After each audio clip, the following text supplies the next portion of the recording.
വരെ ആത്മഹത്യ ഓരോ ദിനം പ്രതി നമ്മൾ കൂടി വരികയാണ്. എൻ്റെയൊക്കെ ചെറുപ്പത്തിൽ നമ്മൾ ഈ മംഗളം, മനോരമ, മാമാവാസികളൊക്കെ വായിക്കുന്ന സമയത്ത് ഏതെങ്കിലും നാട്ടിലൊരു ആത്മഹത്യയോ ഒരു കൊലപാതകമോ ഒക്കെ നടന്നാൽ പിന്നെ അടുത്ത ഒരു കൊലപാതകമോ ഇതുപോലെ ആത്മഹത്യയോ ഒക്കെ നടക്കുന്നവരെ അതിനെക്കുറിച്ചുള്ള ഡീറ്റെയിൽ ആയിട്ടുള്ള ഡിറ്റക്റ്റീവ് അന്വേഷണങ്ങളും അതിൻ്റെ കാര്യകാരണങ്ങളെക്കുറിച്ചൊക്കെയുള്ള വിശദീകരണം ആ മാസികകളിലൊക്കെ വരുന്നതും അതൊക്കെ ഞാൻ വായിക്കുന്നതും ഒക്കെ ഉണ്ട്. പക്ഷേ ഇപ്പം അങ്ങനെയൊന്നും സാധിക്കില്ല. കാരണം ഒരു ദിവസം എത്രയോ പേരാണ് അറിഞ്ഞോ അറിയാതെയോ മരണപ്പെടുകയും കൊല്ലപ്പെടുകയോ ഒക്കെ ചെയ്യുന്നതെന്ന് നമുക്കറിയാൻ പാടില്ലാത്ത. ചിലതൊക്കെ വൈറലായി, ചിലതൊക്കെ നമ്മൾ അറിയുന്നു എന്നല്ലാതെ എല്ലാം ഒന്നും നമുക്കറിയാൻ സാധിക്കും. പക്ഷേ കഴിഞ്ഞ ദിവസം മരിച്ച 5 പേര്, അതായത് മക്കളെ ഉൾപ്പെടെ കൊന്നിട്ട് അമ്മയും അമ്മൂമ്മയും കൂടി ആത്മഹത്യ ചെയ്ത ഒരു കേസ്, അവരുടെ ബന്ധുക്കളുടെ മാനസിക പീഡനം കൊണ്ടൊക്കെ ആയിക്കോട്ടെ, അതൊക്കെ സമ്മതിച്ചു. അത് അവർക്ക് മരിക്കണമെങ്കിൽ മരിക്കാം. ഈ കുഞ്ഞുങ്ങൾക്ക് ജീവിക്കാനുള്ള അവകാശമുണ്ട്, അത് ഇല്ലാതാക്കേണ്ട ഒരാവശ്യവും അവർക്കില്ല. അതേപോലെ തന്നെ കഴിഞ്ഞ ദിവസം മകളെയും കൊണ്ട് ഒരു അച്ഛൻ ആത്മഹത്യ ചെയ്തു.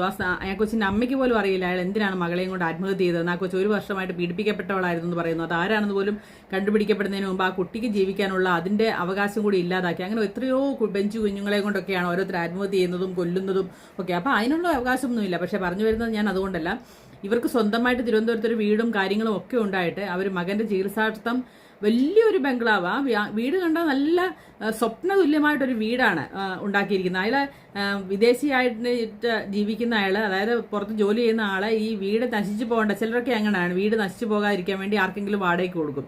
ചിലർ നേരെ തിരിച്ചാണ്, വാടകയ്ക്ക് കൊടുത്താൽ വീട് നശിപ്പിക്കും എന്നുള്ളതുകൊണ്ട് ചിലർ വാടകയ്ക്ക് കൊടുക്കാറില്ല. വല്ലപ്പോഴും ഒക്കെ ആരെ കൊണ്ടെങ്കിലും തൂത്തുവാരിയൊക്കെ ഇടിക്കുക ചെയ്യുന്നത്.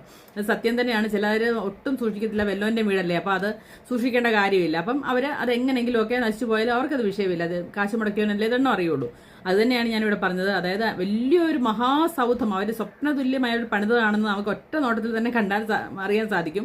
ആ അത്രയും വലിയ വീട്ടിലെ ഈ 5 പേര് മരിച്ചു കിടന്നിട്ട് 2 ദിവസം കഴിഞ്ഞിട്ടാണ് നാട്ടുകാർ അറിഞ്ഞത് എന്നുള്ളത് വസ്തുത തന്നെയാണ്. പക്ഷേ എങ്കിൽ എനിക്ക് പറയാനുള്ളത്, ആ മനുഷ്യൻ, അതായത് ഇത് കഷ്ടപ്പെട്ടുണ്ടാക്കിയ ആ മനുഷ്യൻ്റെ അവസ്ഥ ഇവർ ചിന്തിക്കുന്നുണ്ട്. അവർക്ക് സ്വന്തമായിട്ടൊരു വീടുണ്ടായിരുന്നെങ്കിൽ അതിനകത്ത് പോയി ഇവർക്ക് ഈ ചെയ്യേണ്ട കാര്യം അങ്ങ് ചെയ്താൽ പോരായിരുന്നു. ഇവരെന്തിനാണ് ഒരു മനുഷ്യൻ്റെ വീട്? അവരിനിയും ഒരു കാലത്ത് അവർ തിരിച്ച് നാട്ടിൽ വന്ന് താമസിക്കണം തോന്നുമ്പോൾ അവരൊന്ന് ആലോചിച്ച് വയ്ക്കുക. അവർക്കുണ്ടാകാൻ പോകുന്ന മാനസിക ബുദ്ധിമുട്ട്. എത്രയോ ലക്ഷം കോടികൾ മുടക്കി പണിതൊരു വീടാണത്. ചെറുതായിക്കോട്ടെ വലുതായിക്കോട്ടെ, ചെറിയ വീടുകളിലും ഇതുപോലെ വാടകയ്ക്കെടുത്ത വീടുകളിൽ ആത്മഹത്യ ചെയ്യുന്നവരെ നമുക്ക് ധാരാളമായിട്ട് കാണാൻ സാധിക്കും. പക്ഷേ അവർക്ക് ഈ പറഞ്ഞ പോലെ ആത്മഹത്യ ചെയ്യണം തോന്നുമ്പോഴേ ഇതുപോലെയുള്ള മറ്റുള്ളവരെ ബുദ്ധിമുട്ടിക്കാതെ ഈ പറഞ്ഞ പോലെ വല്ല പറമ്പിലോ അല്ലെങ്കിൽ ഈ പറഞ്ഞ പോലെ ആറ്റിൽ ചാടിയോ അങ്ങനെയൊക്കെ ചെയ്യുന്നതിന് പകരം ഈ വലിയ ഇതുപോലെ കാശ് മുടക്കിയൊക്കെ, അല്ലെങ്കിൽ ചെറിയ ഇപ്പോൾ പാവപ്പെട്ടവനെ സംബന്ധിച്ച് അവൻ പണിത ഒരു ഒറ്റമുറി വീടാണെങ്കിൽ പോലും അവനെ സംബന്ധിച്ച് അത് കൊട്ടാരമാണ്. അവൻ സ്വപ്നതുല്യം പണിത അവിടെയൊക്കെ പോയി ആത്മഹത്യ ചെയ്യാന്ന് പറഞ്ഞ് എന്തൊരു മോശം കാര്യമാണ്, എന്തൊരു കഷ്ടമാണെന്നൊന്ന് ആലോചിച്ച് നോക്കി. എനിക്ക് സത്യം പറഞ്ഞാൽ സങ്കടം തോന്നി. ആ വീട്ടിൽ ഇനി ആ വീട്ടുകാർ വന്ന്